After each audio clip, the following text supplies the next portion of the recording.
right, we need to do a War of the Roses here because our listener Lauren's best friend has been married for almost a year. She's never liked the best friend's now husband, and she wants to get all nosy and butt in a little bit. Hey, Lauren. Good morning. Good morning. All right, so for Christmas, you want to break up your best friend's marriage. I mean, when you put it that way, it doesn't sound so nice. But Yeah. I'm concerned. It's the way, this is how Jesus wanted his birthday spent. Sure. It's the season. Yep. All right, so what did you want us to do? And I will tell you ahead of time, we've already done this, so we have results for you this morning. Oh, okay. Wonderful.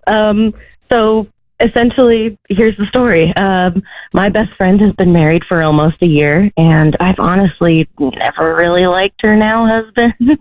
I've just never really felt like he was good enough for her for the typical reasons. He doesn't really put in a lot of effort into their relationship, that kind of thing. And the cherry on the top for me was we were all out together one night a couple of months ago before they got engaged. And I saw him getting a little too close with a girl. Well, my bestie and I, we were playing pool. And I pointed it out to her, and she was like, "Oh, yeah, that's his ex from college." And I shrugged it off like it was no big deal. But I never forgot about it, and it bothered me. So fast forward a few months ago, I was out to brunch with a friend who knows his ex from college. And she told me that my bestie's husband was texting her on their honeymoon.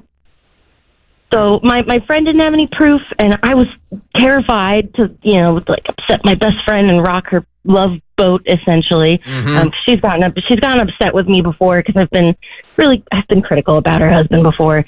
So just after sitting with this for so long, I can't not do anything about it anymore, and the guilt has just been eating me away. I'm going nuts over here. Anyway, so I'd like you to do a War of the Roses to see if there's any chance he'd send flowers All right, to his ex. Yeah, Lauren, I don't want this to be harsh, but and that just negates everything I said. If it doesn't bother her, why are you letting it bother you? It was something about how close he was with his ex, and just I don't know, if when you have women's intuition, just the gut feeling, it does not feel good. And I understand what you're saying. I hear you, but something about it doesn't sit right with me. Even if you're right, the fact that she is probably still going to see it through her own lens, and it might actually get in the way of your friendship with her, that doesn't make you hesitate from doing this? I mean, I'm a little nervous about it, but I am more nervous that he's doing something behind her back, and he's essentially hurting my best friend.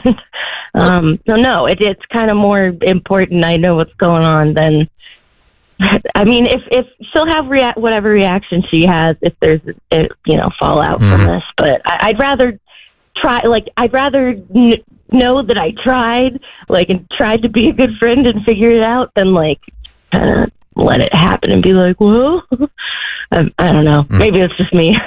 Lauren, I get the sense that we were cut from the same cloth, and that cloth is the control freak cloth, where probably you're coming from a good place. Like I see where you're at here, where you see a potential bomb about to go off in your friend's life, and you, being a good friend, want to do whatever you can to mitigate that. Like, if I can be the one to deliver the news, or if I can get it before it's 10 years into the relationship rather than exactly it. 9 months or whatever, you're going to want to do something about it. And I've also been the friend that's been very critical about my friend's boyfriend, so I also have a little bit of empathy for you here.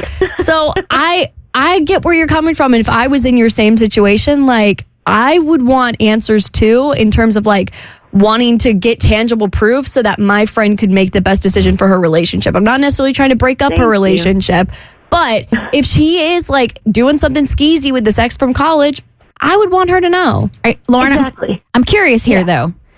We are 8 days away from Christmas. So we're getting the results today. If we find out that he is cheating, do you plan on delivering this news 8 days away from Christmas, or are you going to wait till after the holidays? Goodness, I didn't even consider that. Yeah, that's something you might want to consider. Yeah, It's a people good have, start. people have been talking about this Christmas thing for a couple of weeks. I don't know how you missed that. I Say don't a know, couple years. This is quite the stocking stuffer, don't you think? Oh, man. Yeah. Can you hold on to it after? Can we make that agreement that you Yeah. will hold on to it? Do they have kids? I think I could do that. I think I could wait. I think I could just to kind of keep the peace. Can you? Can you really? Because I'm wondering if we even give you the Maybe. results. Do they have kids? Well, they've been married a year. Did they have kids? No kids. No Okay. kids yet. All right. All right. You have to promise us that you will hold on to these results after Christmas when we give them to you. And none of us, by the way, have seen the results. So this might be absolutely fantastic. And there's Okay. there's nothing wrong going on at all. But if it's bad, you have to promise us after Christmas.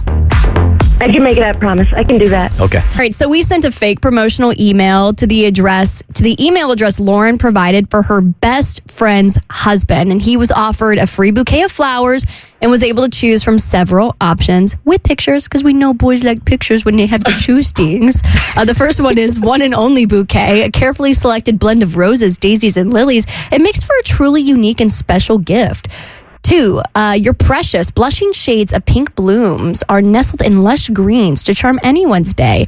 This bouquet is abundant with a classic assortment of pretty florals, roses, alstroemeria, and carnations, to name a few.